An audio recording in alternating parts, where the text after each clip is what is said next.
नोएडा में बड़े प्लॉट में ई चार्जिंग की सुविधा अनिवार्य है। 2000 वर्ग मीटर से बड़े प्लॉट में ई चार्जिंग की सुविधा अनिवार्य है। ई चार्जिंग नहीं मिली तो प्लॉट की ओसी होगी रद्द। सीईओ लोकेश ने व्यवस्था सुनिश्चित करने के निर्देश दिए हैं।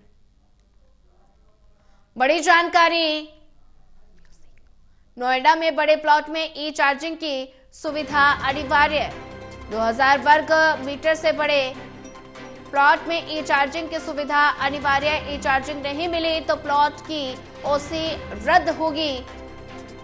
सीईओ लोकेश ने व्यवस्था सुनिश्चित करने के निर्देश दिए हैं।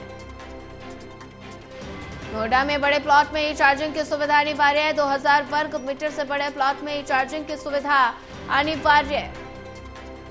और ज्यादा जानकारी साझा करने के लिए हमारे साथ शिव त्यागी जुड़ चुके हैं। शिव त्यागी, नोएडा में बड़े प्लॉट में ई चार्जिंग की सुविधा अनिवार्य कर दी गई है। 2000 वर्ग मीटर में बड़े प्लॉट में ई चार्जिंग की सुविधा अनिवार्य की गई है। अगर सुविधा नहीं होगी तो ओसी रद्द होगी।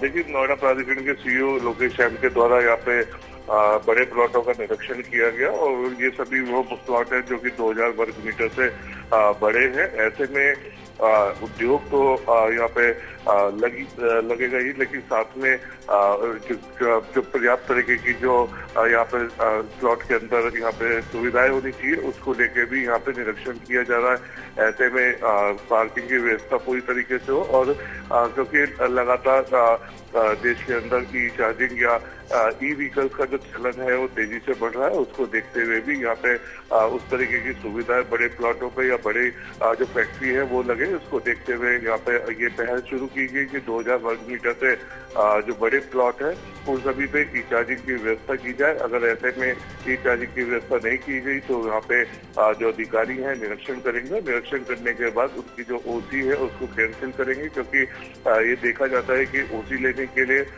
जो प्राधिकरण से अनुमति होती है उसको लेने के लिए यहाँ पे पहले ई चार्जिंग का डमी यहाँ पे लगा दिया जाता है, फिर उसको बाद में हटा दिया जाता है। तो कहीं ना कहीं प्राधिकरण के अधिकारियों को गुमराह करने के लिए ये सब चीजें की जाती है, तो उसको देखते हुए अब सख्ती से कार्य किया जाएगा और जो लोग इसका पालन नहीं करेंगे उनके खिलाफ कार्रवाई की जाएगी। इसी को देखते हुए तमाम जगह पर निरीक्षण किया गया। निरीक्षण करने के बाद ये चिन्हित किया जाएगा कि आखिर कितने 2000 वर्ग मीटर से बड़े कितने प्लॉट है और उनके बाद उनके यहाँ ई चार्जिंग की व्यवस्था अगर नहीं है तो उनको एक समय सीमा दी गई है और समय सीमा के अनुसार उनको ई चार्जिंग की व्यवस्था करनी होगी। जी शिव त्यागी, ज्यादा जानकारी साझा करने के लिए आपका धन्यवाद।